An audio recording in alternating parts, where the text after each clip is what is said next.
Actors, we've all got issues, so let's talk about them. You're listening to Actors with Issues, a self-help podcast for actors by actors.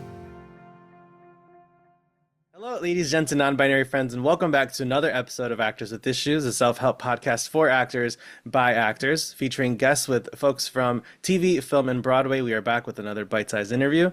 I'm your host, Juan Ayala, and joining us today is an actor you can see in the new movie musical, Juliet and Romeo, Alex Grech. Welcome to the show. Thank you so much for being here. Hey, mate. Thank you so much for having me. It's a pleasure to be here.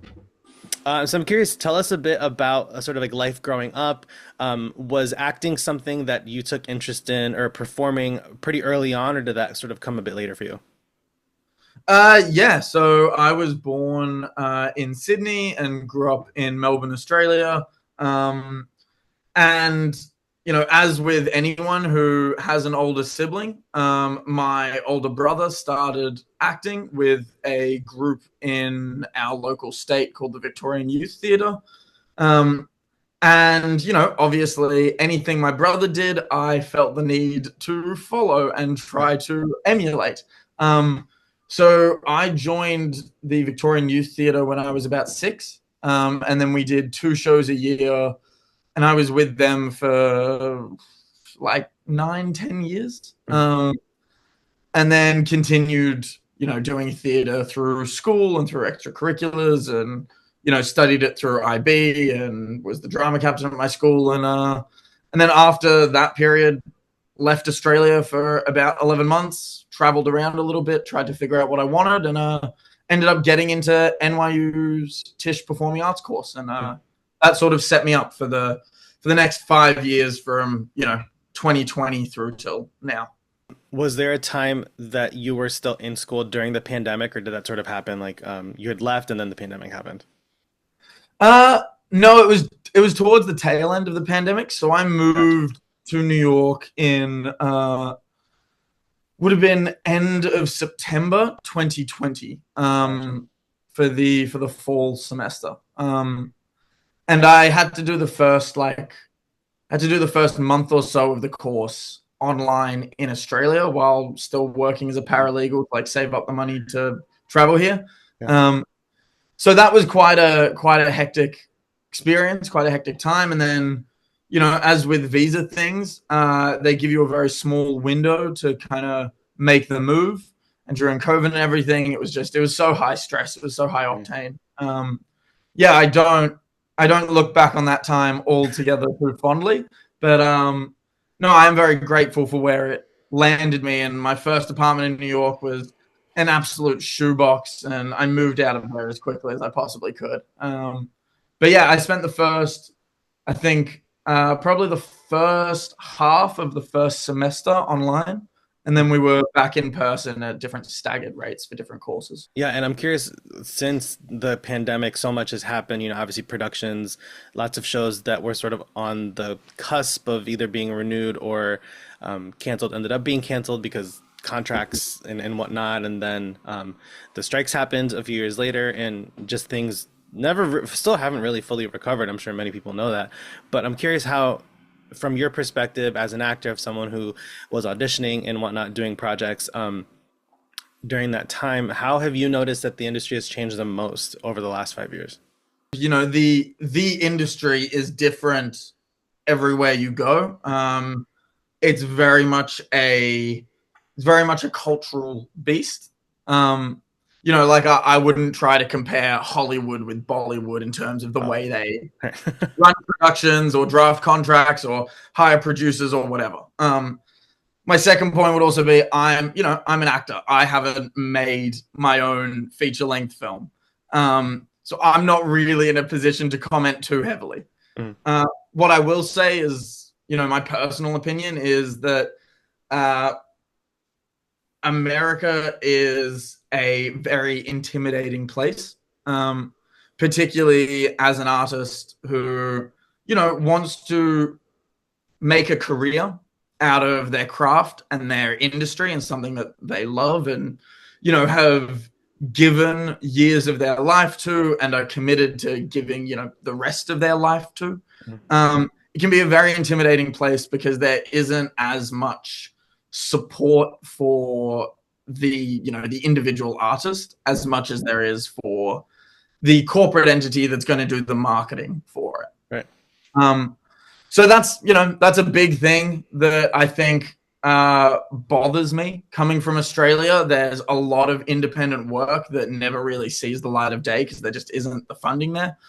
And I think a big part of that is because America sets this example of how it should be done, and other places try to emulate that. And in trying to emulate it, they just don't have, the capital to make it all come together. So it's really upsetting in certain regards. I'm also very fortunate because I'm here, and hopefully I'll be able to stay for an indiscriminate amount of time. I'd like to build a bit of a life and a bit of a career here. But yeah, America can be scary because it's an intimidating place. So we have what we sort of call the $1 million question. It's what lots of young actors ask questions about on forums and Facebook groups, and it's often about how to get the ball rolling on their career, whether it's finding their first agent or manager, where to find auditions, and just sort of how to stay motivated during these sort of long gaps of no bookings or sometimes no auditions. Sometimes you have a rep and you happen to not get auditions. It's just how it works. But what advice do you have for these young actors who are sort of maybe feeling a bit stuck, sort of like right out of school or while still in school and don't really know what the next step is? No, absolutely. Well, like I'll first say that I was absolutely one of those people. I moved here 2020 and I spent 4 years studying with NYU's Tisch Performing Arts School. And through that training, I got to study with the Experimental Theatre Wing and the Lee Strasberg Institute and did some intensives with the Classical Studio. So like really got a widespread smattering of different approaches to kind of tackling this industry and this craft. And I think there's two main pieces of advice, like mantras that I sort of try to run by. One of them was said to me by Jason Isaacs when we were working on Verona. And I asked him this question because we were riding in a car together and I was like, hey, I love you as a performer. I really admire the career trajectory you've had. I want to know if you have any, key pieces of advice for someone who wants to have longevity in this industry, because that's always been my goal. It's not necessarily like stardom. I just want to be that 80-year-old, I want to be that Ian McKellen or Patrick Stewart, still stepping out on stage, doing the thing that they love because they love it. But what Jason Isaacs said to me is, you can't have a plan B. You can have a survival job, that's fine, but you can never, in your mind, it can never be plan B. If you have a plan B, you'll end up doing plan B because it's easier. Yeah. The life of an actor is not an easy one. It's not a gem-studded pathway. It's very feast or famine. Things can be really good when you're booked. And then if you're not booked for, 6 months, 12 months, that's hard. My other piece of advice is in the same line of thinking. It's that you win some and you lose most. And you need to put yourself out there for every single opportunity that you think works for you. Obviously, don't, throw your hat in the ring for something that is completely inappropriate for you to be a part of. But yeah, as an actor, you have to advocate for yourself, Only when you've reached a certain level of social status and reputation will, people be coming to you for things. Right. So you've always got to be putting yourself out there. Cold emails are great, not pressing too hard, not seeming too desperate, just being honest and being like, hey, my name is blah, blah, blah. I'm in my final year at this conservatory or this educational institution. I love the work you've done in XYZ for XYZ. Attached is my headshot, my resume, my contact information. Please reach out if there's anything that you would like to discuss further. Anything along those lines is a perfect cold email. And you know what? 90% of the cold emails you send will not be read. They'll be read by an intern and then, sent off into the junk pile. But that 1% might be the win that you need. Even if it doesn't launch your career into stardom, it might be the thing you need to just feel a bit better about yourself, to just feel like you have made the right choice in committing your life to a craft that is incredibly challenging and taxing. Wow, that is really great advice. Really, it's I feel like a lot of young actors, especially, they don't like, sort of as you said, like they don't quite know what to say, or like, oh, should I reach out? Should I do this? But like you said, there's not, you don't really know until you do it. You don't ever want to question what if in this industry. There's already so much guesswork in entertainment and in your auditions. And am I right for this? It's like, don't add more of that guesswork to yourself if you can avoid it, I mean, there's also a lot of contradictory information. There's different styles. Like art is a subjective experience. So if you get an audition, right? You would research the director, you would research the writer, you would research the casting director, and then you'd look at the kinds of things that they've worked on in the past, yada yada yada, and that's your way of figuring out that angle. But there used to be a much more, like, I've had instructors who are very old school in their approach, in terms of being like, don't wear anything too distracting, wear plain colors, like make sure you're word perfect, don't improv at all, like don't try to make it your own. And then I've had other instructors who are like, absolutely, go for it, post your headshots on Instagram, it looks great, any exposure is good exposure. Right. And I kind of, in a very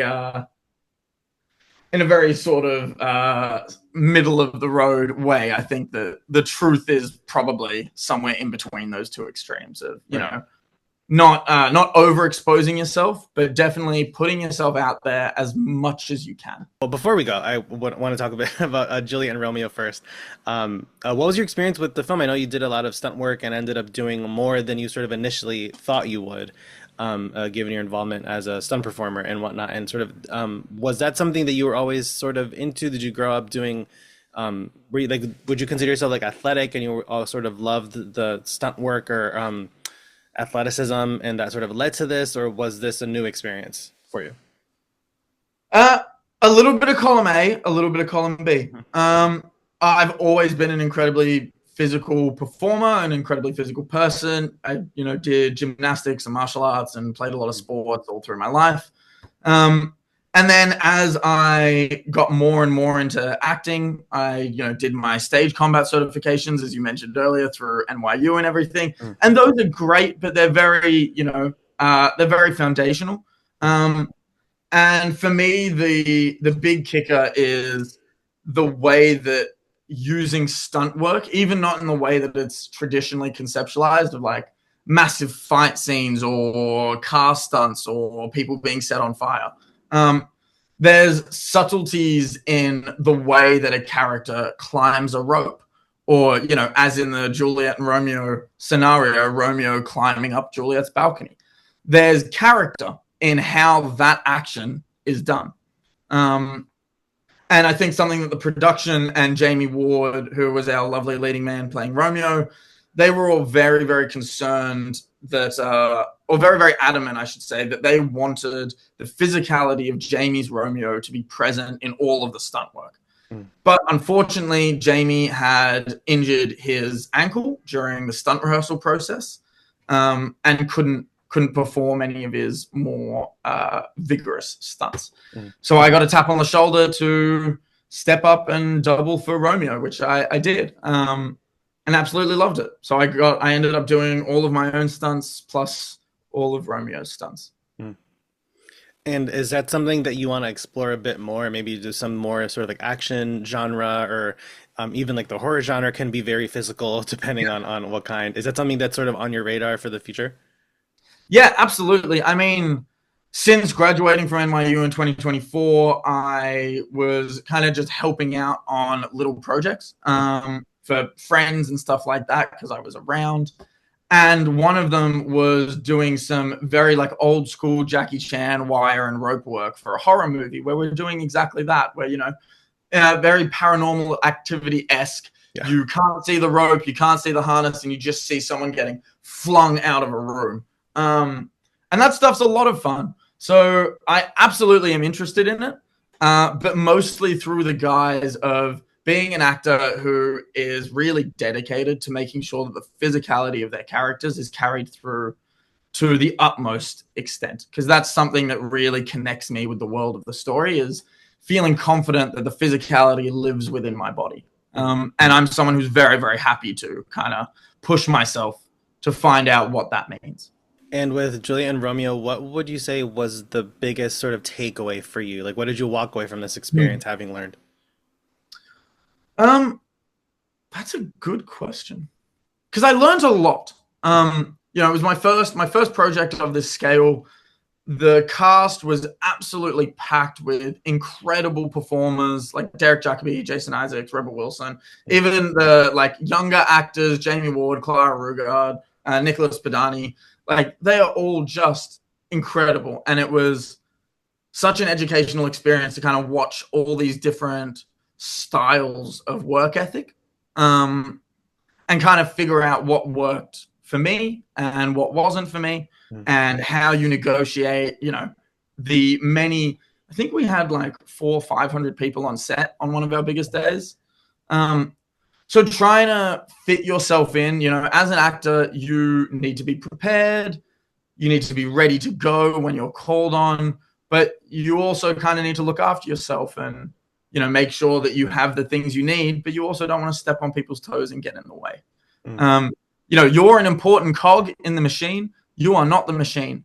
So I think that was an important lesson to be learned, and I hope that all young actors take that away in their study and in their experiences. That the role of the actor is important, but it's most important to you and to the director, not to grips or hair and makeup and stuff like that. You need to let them do their job with efficiency. Right. And before we go, in 10 words or less, what advice would you give to a young actor? 10 words or less. I tend to ramble, so I'm going to do my best.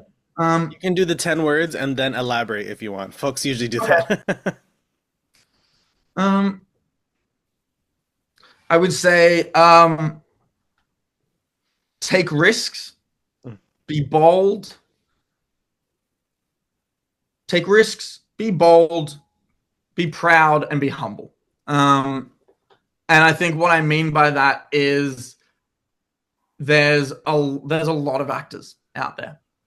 It's certainly a saturated market, and it can feel very overwhelming at times. And trying to find something that is honest about you, that you are comfortable putting out into the world, is a very, very powerful thing, because there's a lot of pressure from a lot of different angles to do it a particular way. I particularly have this issue with social media and stuff like that. I'm someone who does not enjoy being on social media, but because of the industry I'm in, you have to participate. So you have to find a way to do these things without feeling like you're compromising something of yourself. Whether it be sending cold emails or going for that audition that you don't really know if it's for you, but you want to try, and be comfortable with failure, because it's going to happen more than you're going to succeed. And if you're not okay with that, then this is probably not the industry for you. Yeah, that is the unfortunate but very real truth. Folks in a good year might have, 3 bookings out of 120 auditions. Hundreds, man. Yeah. It's insane. But that's the name of the game. There's always something being created. I think, my last little bit is contribute to your local artistic communities. Go to the cinema, go to the theater, go support your local troupe. They need it, because people need to continue to be inspired. And the way we do that is by showing support and showing that we care about new original stories being told. Awesome. Well, Alex, thank you so much for taking the time to chat with us and for sharing all of your insights and everything. Yeah, but in case anyone wants to give you a follow on social, where can they find you? Yeah, absolutely. So I'm on Instagram and Facebook. Obviously my name is Alex Grech. My Instagram is AlexGrech22, because apparently there's a lot of Alex Grechs out there. So yeah, please do feel free to send me a message. Yeah, and thank you so much for having me on the show, man. This was a very, very, very fun conversation. I thoroughly enjoyed. Thank you. Thanks for joining us. Actors with Issues is hosted and produced by Juan Ayala. If you enjoyed today's episode, subscribe to our YouTube channel or on the podcast platform you're listening to. Visit actorswithissues.com for exclusive news and reviews, and give us a follow on Instagram and TikTok at Actors with Issues.